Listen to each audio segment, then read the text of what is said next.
اس تفسیر کے شروع کرنے سے پہلے کچھ قرآن مجید کی صداقت کے حوالے سے باتیں آپ کے سامنے رکھوں گا.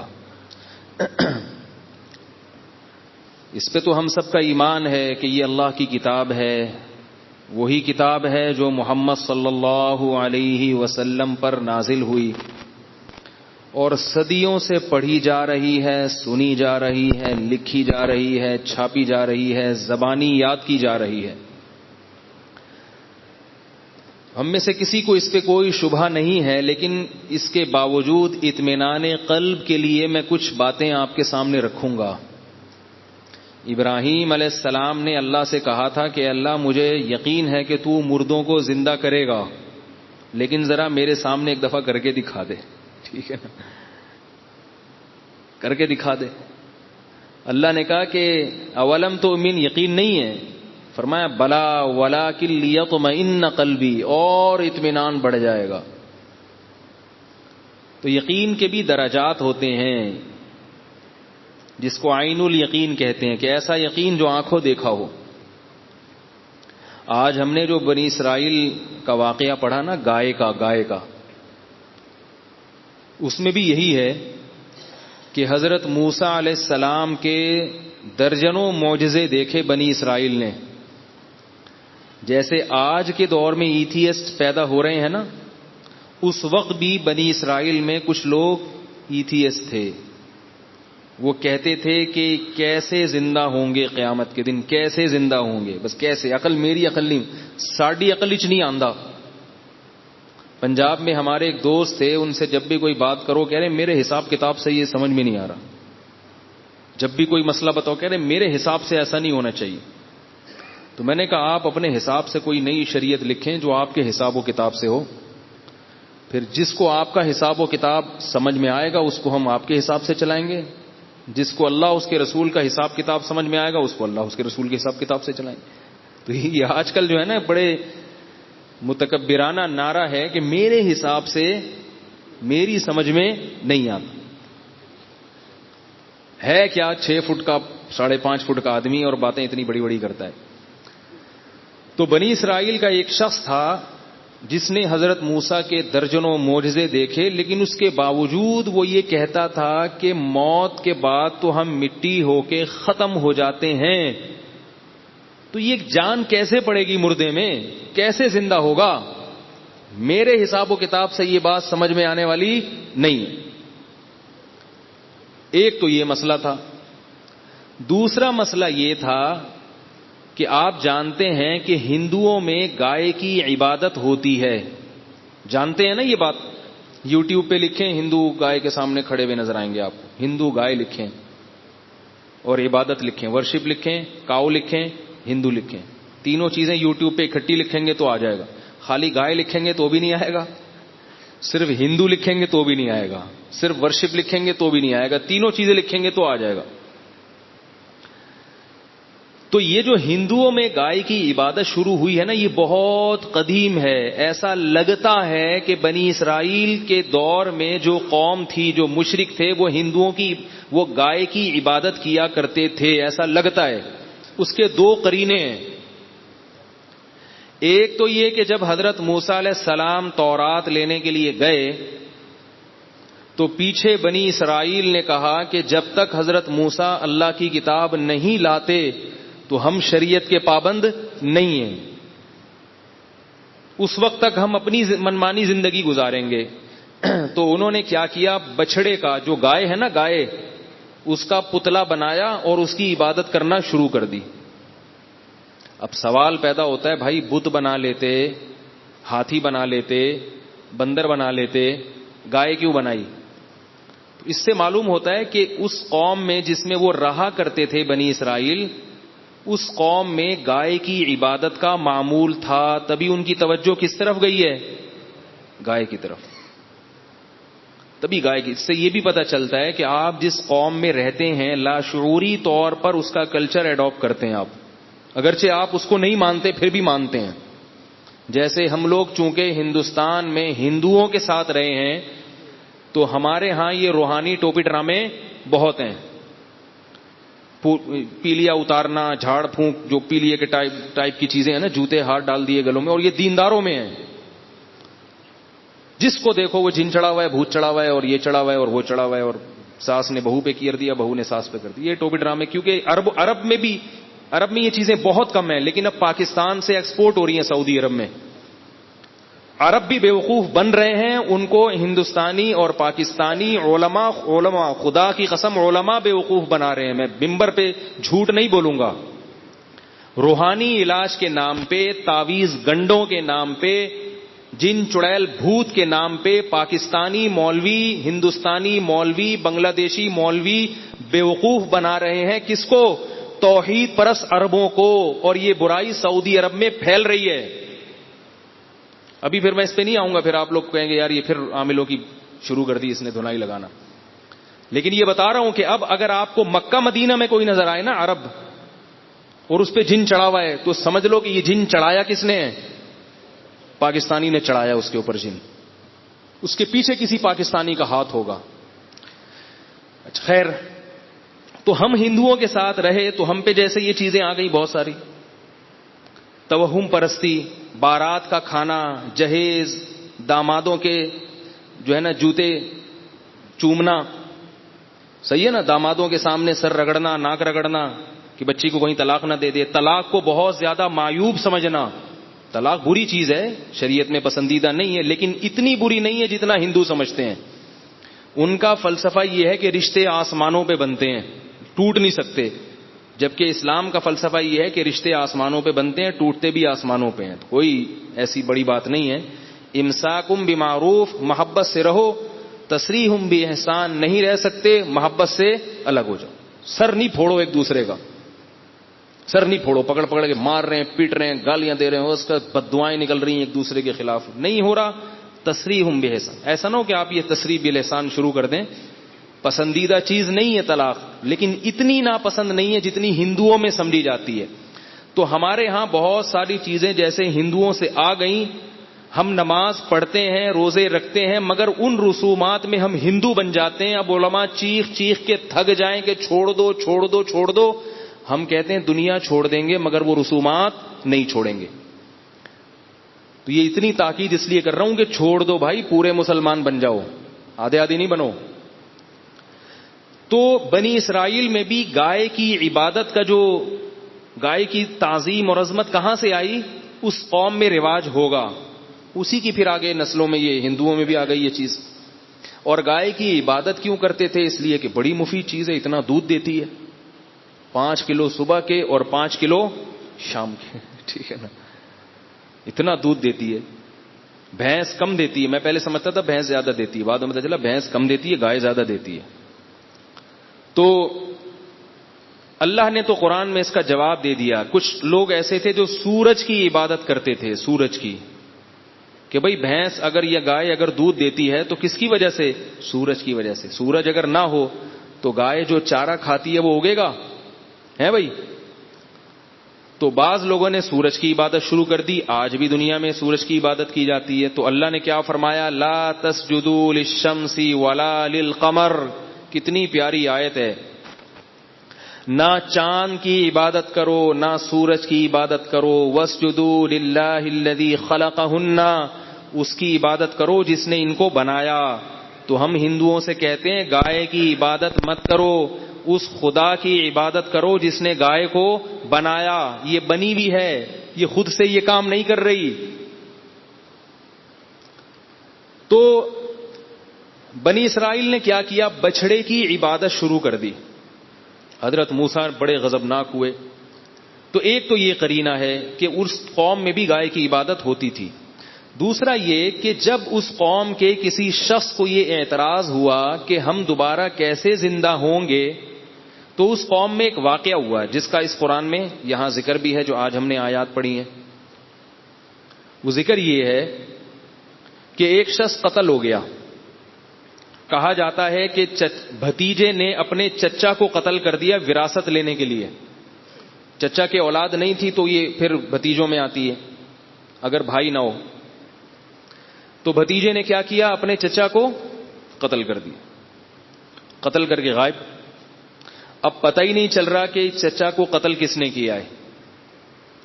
تو حضرت موسیٰ علیہ الصلاۃ والسلام نے بنی اسرائیل کو حکم دیا کہ گائے ذبح کرو اور گائے کا گوشت اس مقتول پہ لگایا جائے گا تو مقتول کو اللہ زندہ کر دیں گے.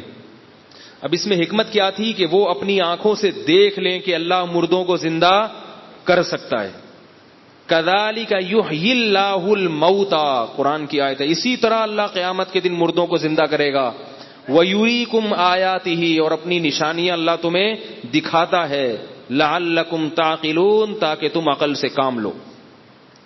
اب دیکھو اللہ تعالی مردے کو زندہ کرنے کے لیے کوئی اور طریقہ بھی تو استعمال کر سکتے تھے. گائے کو کاٹنے کا حکم کیوں دیا؟ بہت مشکل ہے سمجھانا. کیوں دیا حکم؟ تاکہ بنی اسرائیل کے دلوں سے گائے کا تقدس اور عظمت نکل جائے. کیونکہ انہوں نے گائے کی عبادت تو چھوڑ دی تھی لیکن توہم پرستی کی دنیا سے نہیں نکلے تھے. جیسے میرے بیانات سننے والے عاملوں کے خلاف سن سن کے عقیدہ مضبوط ہو جاتا ہے مگر پھر بھی دل میں کچھ کالا کالا رہتا ہے کہ کہیں کوئی کچھ کر نہ دے ہمارے اوپر. تو اس توہم پرستی کا علاج یہ ہے کہ جیسے اللہ نے بنی اسرائیل سے کہا کاٹو اس گائے کو، دیکھو کچھ بھی نہیں ہوگا، کاٹو اپنے ہاتھوں سے کاٹو. تو اسی طرح میں یہ کہتا ہوں کہ عاملوں کے خلاف صبح و شام بولا کرو، عاملوں کو جا کے بولا کرو کہ تمہارے پاس جتنے جن ہیں، چڑیل ہیں اور روحانی ٹوٹکے تمہیں جادو منتر آتے ہیں، میں بیٹھا ہوا ہوں، سارے تعویذ مجھے دو، میں اپنے شلوار کے نیفے میں رکھوں گا، اگر میرا ایک بال بھی خراب ہو گیا تو میرا نام بدل دینا. یہ کام جب تک نہیں کرو گے تو آپ کے اندر عاملوں کے خلاف کانفیڈنس پیدا نہیں ہوگا. فضول میں توہم پرستی میں ڈرتے رہو گے ان پاگلوں اور احمقوں سے. اور عامل چاہے دیوبندی ہو، چاہے بریلوی ہو، چاہے کسی بزرگ کا خلیفہ ہو، چاہے بزرگ ہو، چاہے تبلیغی ہو، چاہے جہادی ہو، چاہے خانقاہ میں بیٹھا ہو، چاہے اس کے ہاتھ سے لوگوں کو فائدہ ہو رہا ہو، نقصان ہو رہا ہو، سب ایک جیسے ہوتے ہیں. البتہ دو قسمیں ہیں ان کی، کچھ جان کر الو بناتے ہیں، کچھ جان کر یہ کام نہیں کر رہے، واقعتاً نیک ہوتے ہیں مگر عملیات کر کر کے بیچارے بیوقوف بن چکے ہوتے ہیں، ان کا دماغی توازن خراب ہو چکا ہوتا ہے، خود ان کی سیٹنگ آؤٹ ہوتی ہے، وہ سمجھتے ہیں کہ اس پر جن ہے حالانکہ اس پر جن نہیں ہوتا، ان کے عملیات کر کر کے اپنا دماغ خراب ہو چکا ہوتا ہے. نیک ہوتے ہیں بعض لوگ ان میں. نئے لوگ آئے ہوئے ہیں، ذرا جلدی سے تھوڑا سا کرنے تو بہت دن ہو گئے نہیں بولا بھائی، بہت دن ہو گئے یار. آپ لوگ پھر بولتے یار مولوی صاحب پھر عاملوں بھی شروع ہو جاتے، تھوڑا سا بولنے دو. بعض ان میں واقعتاً نیک ہوتے ہیں، یاد رکھو، میں یہ نہیں کہہ رہا سارے فراڈی ہوتے ہیں، نیک ہوتے ہیں مگر وہ جو فلیتے پلیتے پڑھتے ہیں نا بیٹھ کے عملیات اور چلے ولے، اس سے کیا ہوتا ہے دماغی سیٹنگ آؤٹ. میں نے ان میں نیک تو دیکھے ہیں مگر کوئی بھی نارمل نہیں دیکھا، سارے اب نارمل دیکھے ہیں، سب اب نارمل ہوتے ہیں. خیر اتنا کافی آج کے لیے، باقی 27ویں رات کو انشاءاللہ. اچھا چلیں آگے. تو بنی اسرائیل کو اللہ نے کیا حکم دیا کہ گائے کو کاٹو تاکہ تمہارے دلوں سے یہ تقدس نکلے. بھائی جب یہ خدا نہیں ہے تو جیسے دوسرے جانور ہیں، بکری کو کاٹ کے کھاتے ہو اور مرغی کاٹتے ہو صبح و شام، اس پر کوئی اللہ کا عذاب آتا ہے؟ کتنی چکن ہے، فارمی چکن روزانہ کروڑوں کے حساب سے کٹ رہی ہیں، حالانکہ مرغی بھی تو انڈا دیتی ہے. گائے اگر دودھ دیتی ہے تو مرغی بھی کیا کرتی ہے؟ انڈا دیتی ہے. انڈے کی ویلیو دودھ سے کم نہیں ہے. انڈے میں جو کولیسٹرول ہوتا ہے نا وہ صحت کے لیے بڑا مفید ہے. روزانہ نہار منہ 2 انڈے صبح ابلے ہوئے اپنے خرچے پہ کھایا کریں. اس لیے اپنے خرچے میں لگاتا ہوں کہ میں بعض دفعہ مشورہ دیتا ہوں تو لوگ پھر وہ کہتے ہیں کہ اتنے پیسے کہاں سے لائیں. تو دیکھو تقدس نکلنا چاہیے دل سے. ایسی چیزوں کا پیلیا ہے نا، پیلیا ہوا بھائی کسی کو، جھاڑ پھونک مت کرو اس کا. سورہ فلق سورہ ناس پڑھ دینا، آیت الکرسی پڑھ دینا وہ تو ٹھیک ہے، وہ تو سنت سے ثابت ہے. آیت الکرسی پڑھ کے پھونک لگانا، یہ جھڑواتے ہیں نا جا کے، چھوڑ دو، یہ دماغ سے نکالو، یہ سوائے وسوسے کے کچھ بھی نہیں ہے. انگریزوں کا پیلیا کیسے اتر جاتا ہے؟ سعودی عرب میں پیلیا کیسے اتر جاتا ہے؟ لوگ کہتے ہیں ہمارے یہاں پیلیا نہیں اترتا تب تک جھڑوایا نہ جائے. سب بیوقوف بنانے والی باتیں. تو اللہ تعالیٰ نے بنی اسرائیل کو حکم دیا گائے ذبح کرو. اب وہ نہ سٹ پٹائے، گائے ذبح کرو. بھائی جیسے ہمارے یہاں کہتے ہیں نا پیلیا نہیں جھاڑنا. اب آپ 3 دن تک تو آپ کو میرا بیان یاد آئے گا، لیکن بچہ جب ٹھیک نہیں ہوگا پھر آئے گا یار ٹرائی کرنے میں کیا جا رہا ہے. ٹھیک ہے نا، ٹرائی کرنے میں کیا جا رہا ہے. جس آدمی میں اللہ پہ توکل نہیں ہے نا، ایک بات خوب کان کھول کے سن لیں، جس میں اللہ پر اعتماد نہیں، توکل نہیں، اس کا سب سے پہلا عذاب پتہ ہے کیا آتا ہے دنیا میں؟ اللہ دل کا سکون چھین لیتے ہیں، سب سے پہلا عذاب یہ آتا ہے۔ جس کو اللہ سے ہونے کا اور غیر اللہ سے نہ ہونے کا یقین نہ ہو تو اس کا سب سے پہلا عذاب کیا آتا ہے؟ دل کا سکون چھن جاتا ہے، پریشان رہتا ہے، یار یہ کیا تو یوں ہو جائے گا، یوں نہیں کیا تو یوں نہیں ہوگا۔ اللہ پہ اعتماد ہو بھائی، جو ہے اللہ کرے گا۔ نبی صلی اللہ علیہ وسلم کے دور میں بھی سب کچھ ہوا ہے، صحابہ کے دور میں بھی، گوروں میں بھی ہوتا ہے، پیلیا بھی ہوتا ہے، پتہ نہیں کیا کیا ہوتا ہے۔ تو اب بنی اسرائیل کو حکم دیا گائے ذبح کرو۔ بنی اسرائیل پریشان، یار یہ کیا چکر، گائے، ایسا نہ ہو کہ اللہ کا عذاب آ جائے آسمان سے۔ اب پوچھے کوئی ان سے کہ بھائی کیا ہوگا، کہ نہیں بھائی ہم اس کو معبود تھوڑی سمجھتے ہیں، بالکل غلط، کچھ بھی نہیں ہے، دودھ دیتی ہے، مرغی انڈا دیتی ہے، گائے دودھ دیتی ہے، ٹھیک ہے نا، تو بھائی کاٹو نا۔ کاٹنے میں ہیل و حجت سے کام لینے لگے، گائے کیوں کاٹیں یار، تو کاٹ بھائی، میں نہیں کاٹ رہا، تو خرید کے لا سوراب گوٹ سے، ایسا نہ ہو میرے اوپر بلی آ جائے، تو کاٹ تو کر۔ تو اب وہ موسیٰ علیہ السلام سے ہیل اور حجت کرنے لگے، موسیٰ علیہ السلام سے کہنے لگے ما ہیا، گائے کیسی ہونی چاہیے۔ سوالات بعض دفعہ اس لیے زیادہ کیے جاتے ہیں کہ کام کرنے کا موڈ نہیں ہوتا آپ کا۔ موسیٰ علیہ السلام نے کہا لا فارض ولا بکر، گائے جو ہے نہ تو بہت بچی ہو اور نہ بوڑھی ہو، بالکل درمیانی گائے۔ اس سے فقہ کا ایک اصول ثابت ہوتا ہے کہ مطلق جب بولا جاتا ہے نا، اس سے فرد کامل مراد ہوتا ہے۔ تو مطلق گائے بولی ہے تو فرد کامل، درمیانی درجے کی گائے، بڈھی گائے بھی نہ ہو، بالکل بچی بھی نہ ہو۔ کہنے لگے اے موسیٰ علیہ السلام، ایسے تو کروڑوں قسم کی گائیں ہوتی ہیں، ما لونہا، رنگ کیسا ہونا چاہیے؟ حضرت موسیٰ علیہ السلام کو غصہ آیا ان کے فضول قسم کے سوالات پر۔ انہوں نے کہا صفرا، زرد رنگ ہونا چاہیے، فاقع لونہا، چمکتا ہوا رنگ۔ جب تمہیں خود اپنے اوپر مصیبتیں مسلط کر رہے ہو، قیدیں لگا رہے ہو، تو پھر اب لگیں گی قیدیں۔ چمکتا ہوا زرد رنگ۔ کہنے لگے اے موسیٰ ان البقرہ تشابہ علینا، ابھی تک گائے ہماری سمجھ میں آئی نہیں ہے۔ زرد رنگ کی تو بہت ساری گائے ہوتی ہیں، درمیانی درجے کی بھی ہوتی ہیں، پتہ نہیں ہم کوئی اور گائے اٹھا لیں، اللہ کہیں یہ والی تھوڑی بولی تھی میں نے، وہ والی بولی تھی۔ تو اور ذرا ڈیٹیل میں بتا دیں، انا انشاء اللہ لمہتدون۔ ایک ان سے اچھا کام یہ ہو گیا کہ انہوں نے کہا اللہ نے چاہا تو اب ہم کر گزریں گے۔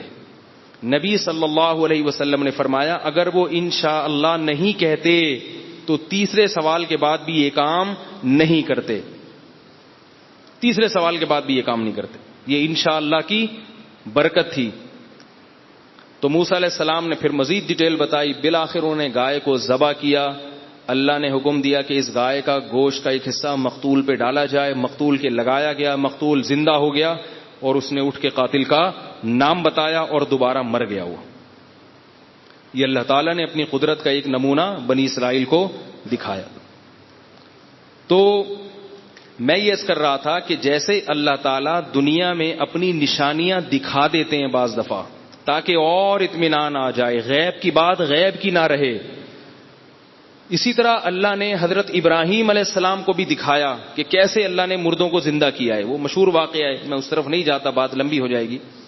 تو یاد رکھو، ہمیں یقین ہے، ایمان ہے کہ یہ قرآن نبی صلی اللہ علیہ وسلم پر نازل کردہ کتاب تھی اور اس میں تحریف نہیں ہوئی ہے، لیکن کچھ ایسے باتیں ہیں جس سے اور اطمینان آپ کو نصیب ہو جائے گا اور قرآن سے محبت اور زیادہ بڑھ جائے گی۔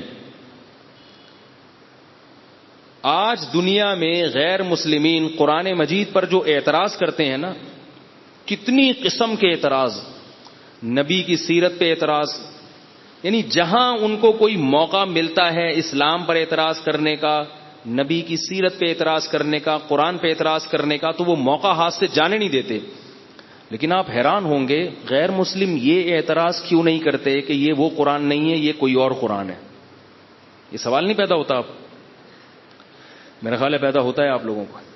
یہ کبھی نہیں ملے گا آپ کو کہ یہ وہ نہیں ہے جو محمد صلی اللہ علیہ وسلم پہ نازل ہوا تھا، یہ تو میں تحریف ہوئی ہے، یہ تو بعد میں مولویوں نے بنا لیا، بعد میں دوسری صدی میں کسی نے بنا لیا۔ اگر ان میں کسی نے اعتراض کیا بھی ہے نا تو وہ اعتراض چلا نہیں ہے، ممکن ہے کوئی تاریخ سے اٹھا کے دکھا دے.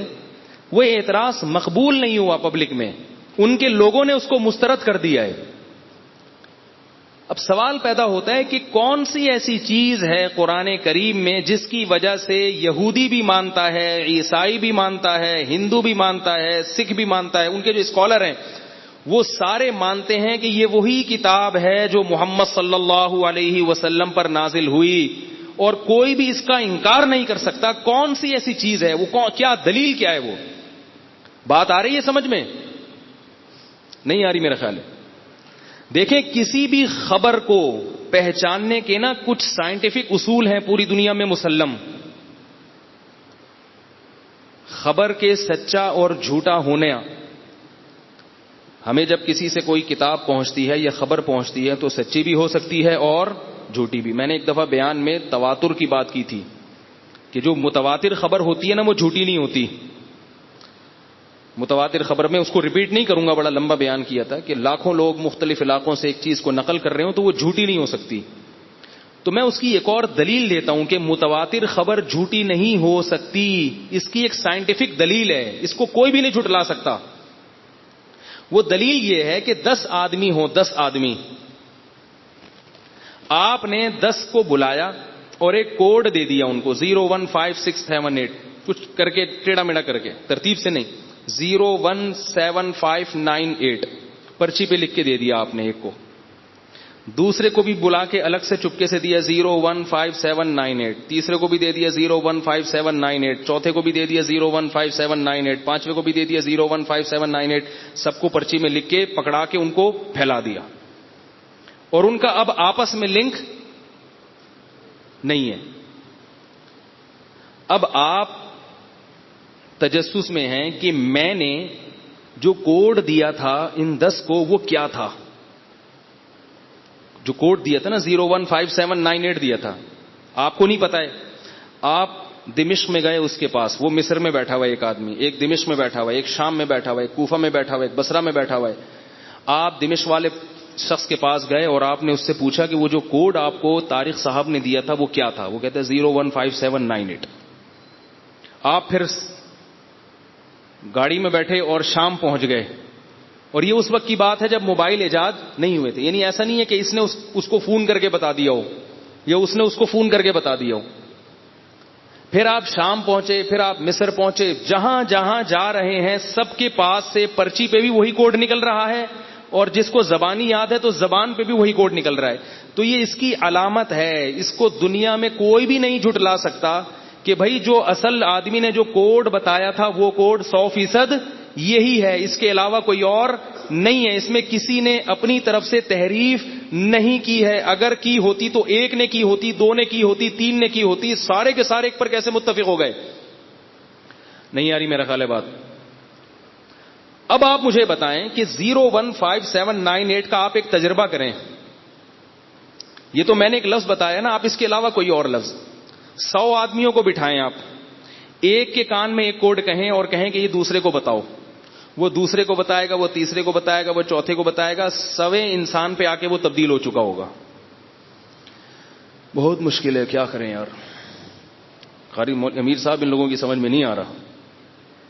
وہ 100 نمبر پہ جا کے تبدیل ہو چکا ہو. ہم جب چھوٹے بچے تھے تو ٹی وی میں ایک پروگرام آتا تھا, ایک بچہ دوسرے کے کان میں کوئی لفظ کہتا تھا, وہ دوسرے کے کان میں, وہ تیسرے کے کان میں, چوتھے, اور آخری میں آ کے وہ سارا تیا پانچا ہو چکا ہوتا تھا.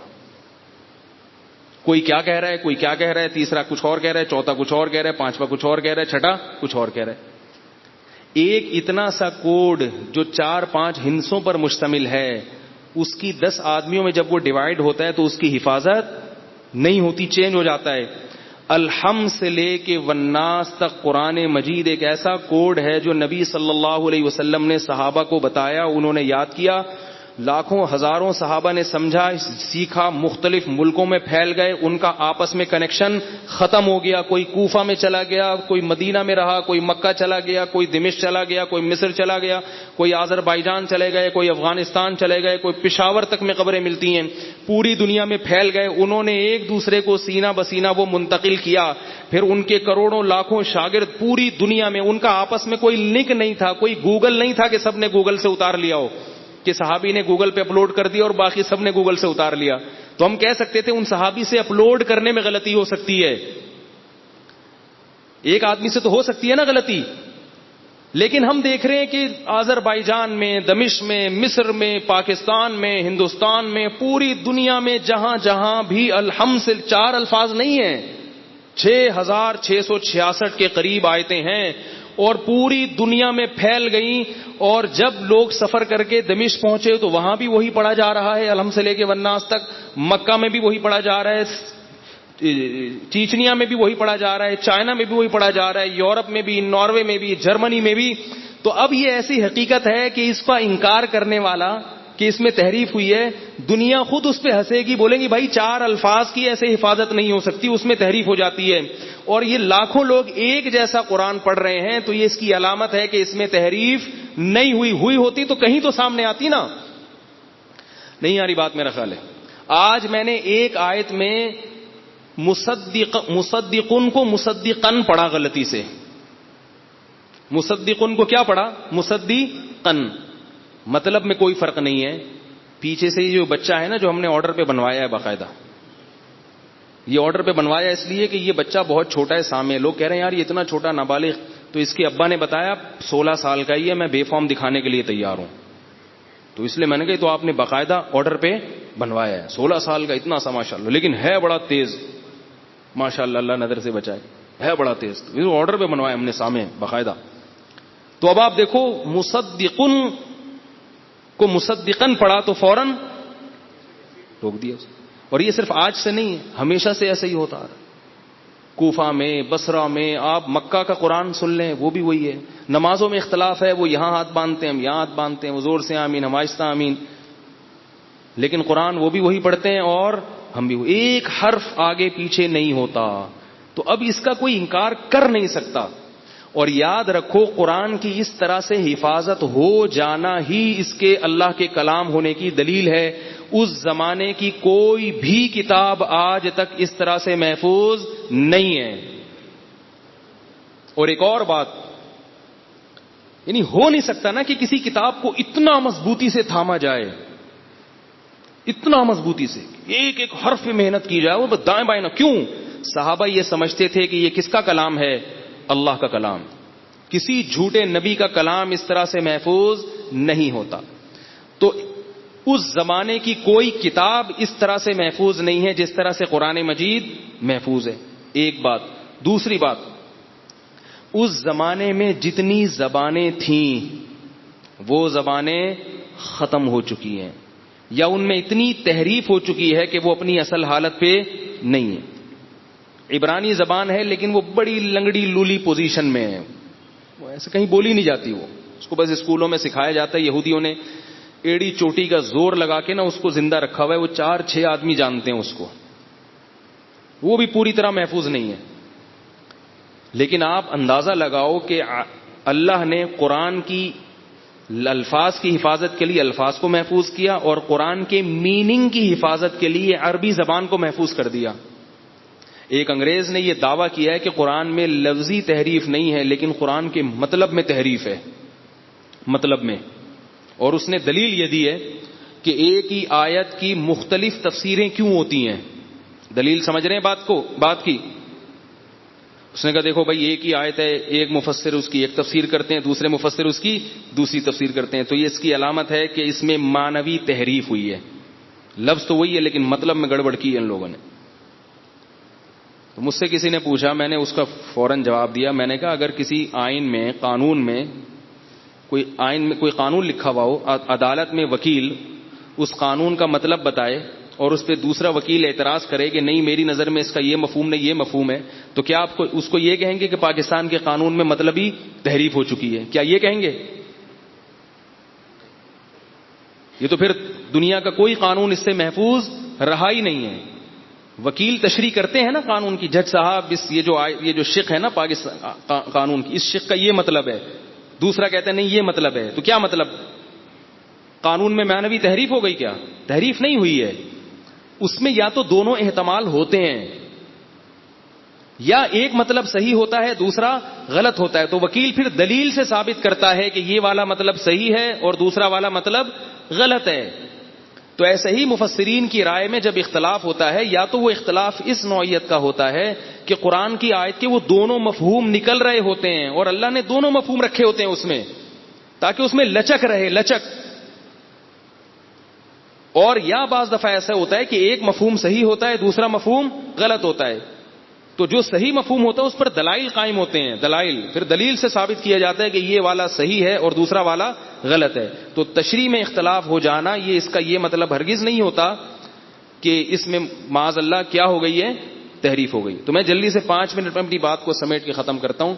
تو اللہ تعالیٰ نے قرآن کی حفاظت کی, لفظی بھی حفاظت کی اور معنوی حفاظت کے لیے اللہ نے اس زبان کو محفوظ کر دیا جس زبان میں قرآن نازل ہوا.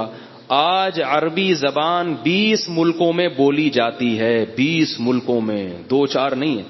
اور کمال کی بات ہے کہ ہر ملک کی عربی میں فرق ہے. سعودی عرب میں جائیں گے وہ عجیب سی عربی, عام عوام عجیب سی عربی بول رہی ہے. مصر میں جائیں گے عجیب سی عربی. ایک مصری آیا وہ کہنے لگا اللہ اکبر. میں نے کہا اکبر کیا ہوتا ہے بھائی؟ اکبر کو کیا بولتے ہیں؟ اکبر. سوڈان میں الگ ہے, شام میں الگ ہے. لیکن کمال کی بات یہ ہے کہ جو قرآنک عربی ہے نا وہ سمجھتے سب ہیں. سعودیہ میں بھی سمجھی جاتی ہے, مصر میں بھی سمجھی جاتی ہے, سوڈان میں بھی سمجھی جاتی ہے. اس کی مثال ہے جیسے اردو.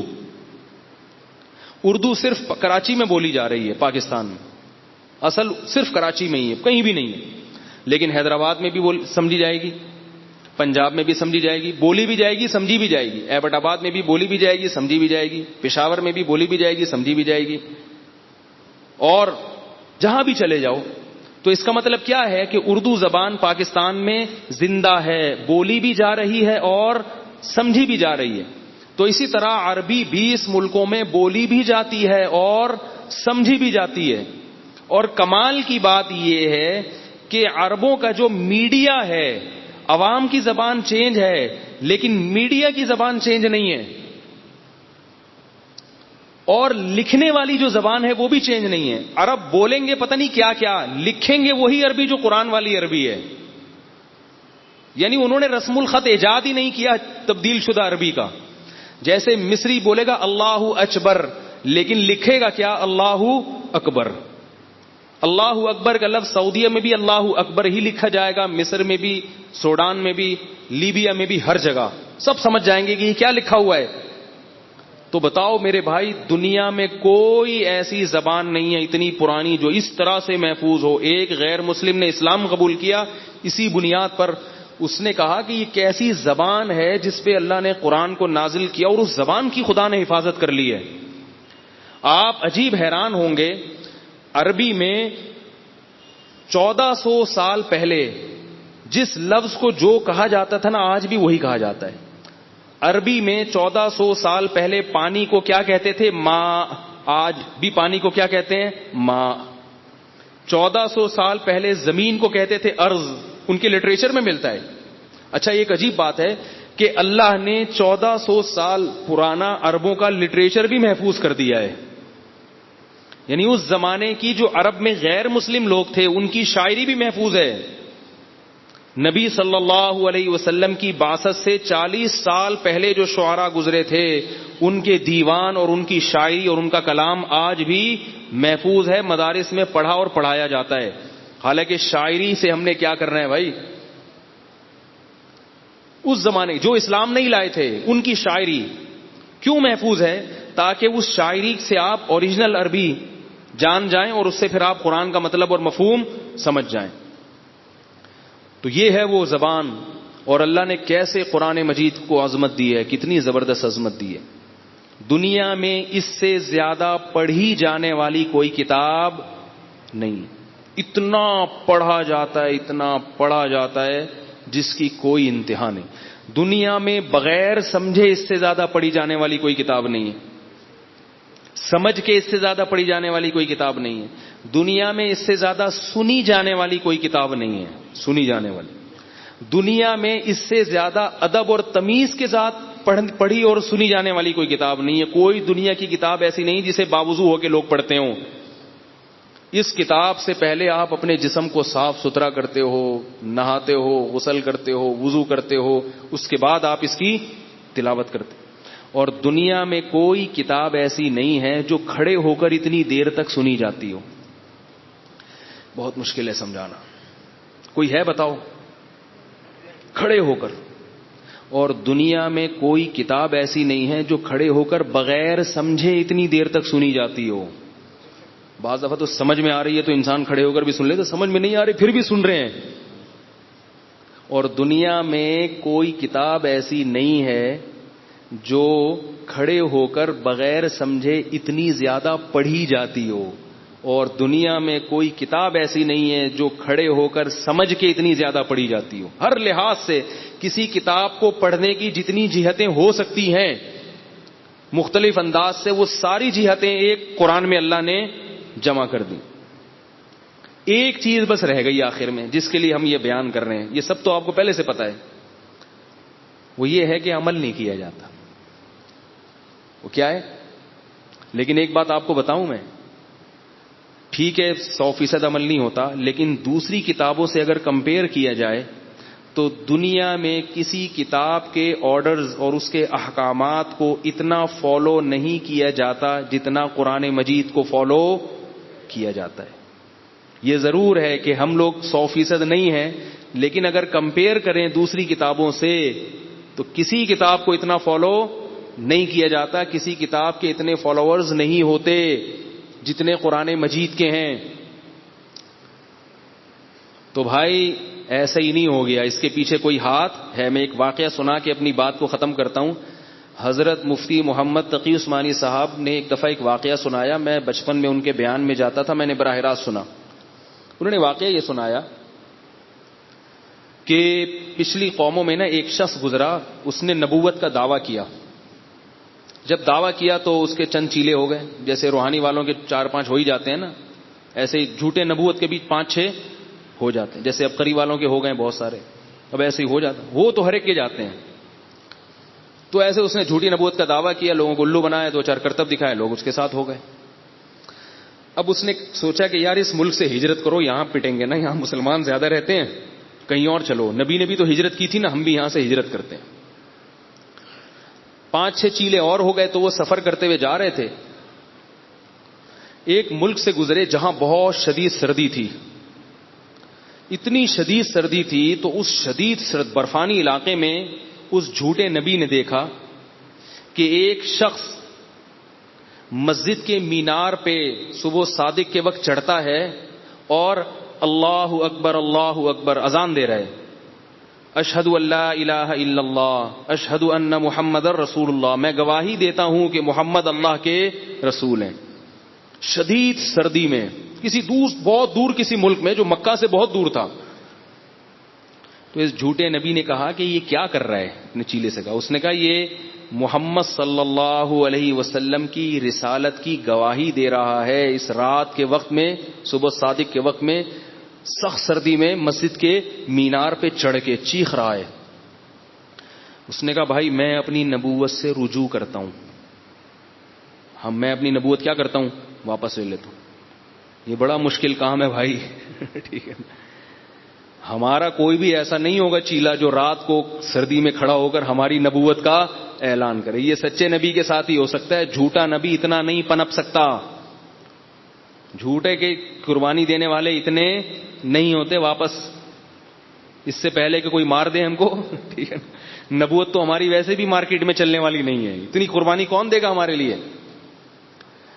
آپ کہہ سکتے ہیں مرزا غلام احمد قادیانی کے لیے لوگوں نے اتنی قربانی دی. مرزا غلام احمد قادیانی کو برطانیہ نے پناہ دی ہے, اس کو پروٹوکول دیا ہے, اس کے خلیفوں کو ویزے ملے ہیں, اس کے بعد جا کے ان کو یہ ملی ہے. اگر برطانیہ عیسائی حکومت ہاتھ کھینچ لے تو ان کی ساری خلافتیں دھڑام سے زمین پہ جا کے گریں گی.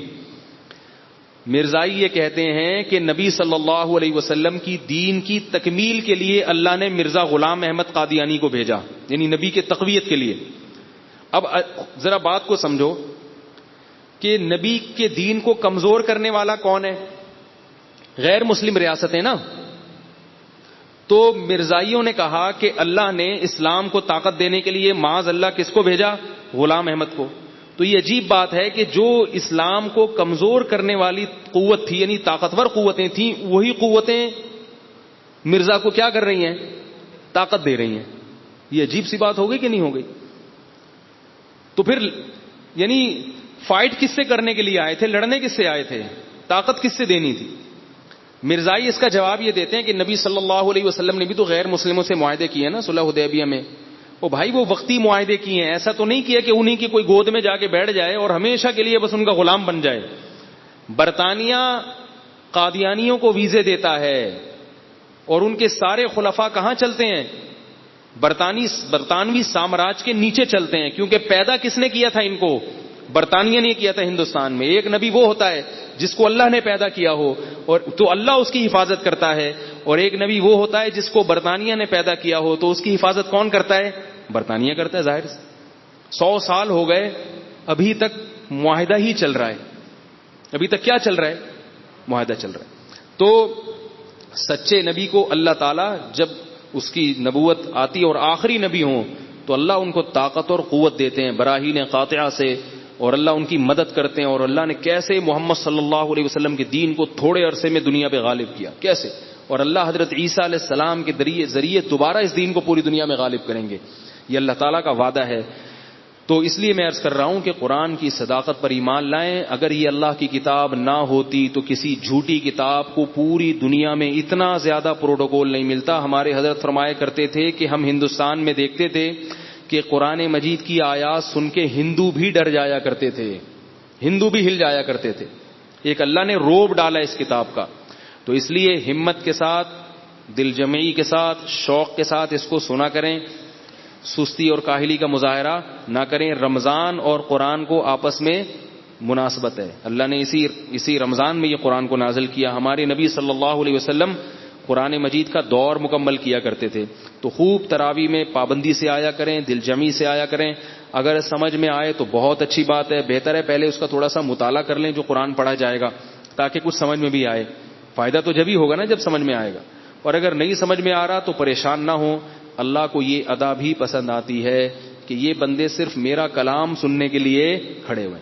اور ایک فقہی مسئلہ بتا کے بات ختم کرتا ہوں کہ اگر کبھی تراویح میں کھڑے کھڑے تھک جائیں, کیونکہ آج کل لوگ چائے پیتے ہیں, تمباکو کھاتے ہیں, گٹکے کھاتے ہیں, تو گھٹنوں میں وہ طاقت نہیں رہی. پہلے تو 90 میرے نانا 90 سال کی عمر میں کھڑے ہو کر تراویح پڑھتے تھے, لیکن آج کل حالت خراب ہو گئی ہے. تو چھوڑنے کے بجائے بیٹھ کے پڑھ لیں.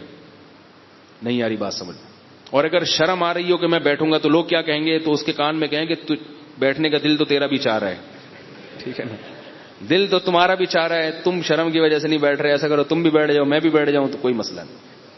بیٹھ کے آدھا ثواب ملتا ہے, لیکن اگر تھک گئے اور نہیں کھڑا ہوا جا رہا ہے, چکر آ رہے ہیں, تو پھر بیٹھ کے بھی پورا ثواب ملے گا. تو چھوڑے نہیں, کھڑے ہو کے نہیں پڑھ سکتے تو کیا کر لیں, بیٹھ کے پڑھ لیں. اور مسئلہ یہ ہے کہ جتنی چاہے بیٹھ کے پڑھ لیں, جتنی چاہے کھڑے ہو کے پڑھ لیں. آپ نے نماز شروع کی, کھڑے ہو کر درمیان میں خیال آئے کہ بیٹھ جاؤ تو بیٹھ جاؤ, پھر خیال ہے نہیں کھڑے ہو جاؤ تو پھر کھڑے ہو جائیں. جب خیال آئے بیٹھ جائیں, جب خیال آئے کھڑے ہو جائیں.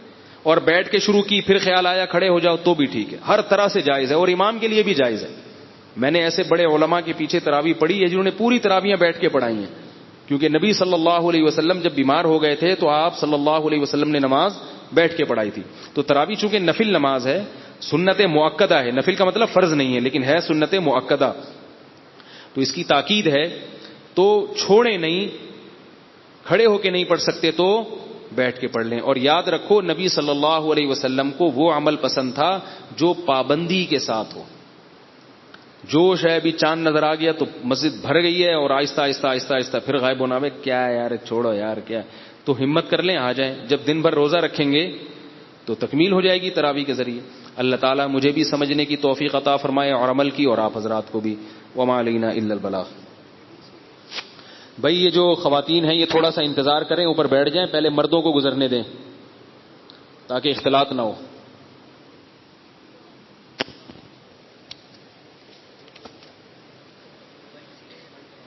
بھئی یہ کسی کا موبائل رہ گیا, یہ بھی ان سے لے لیں آپ.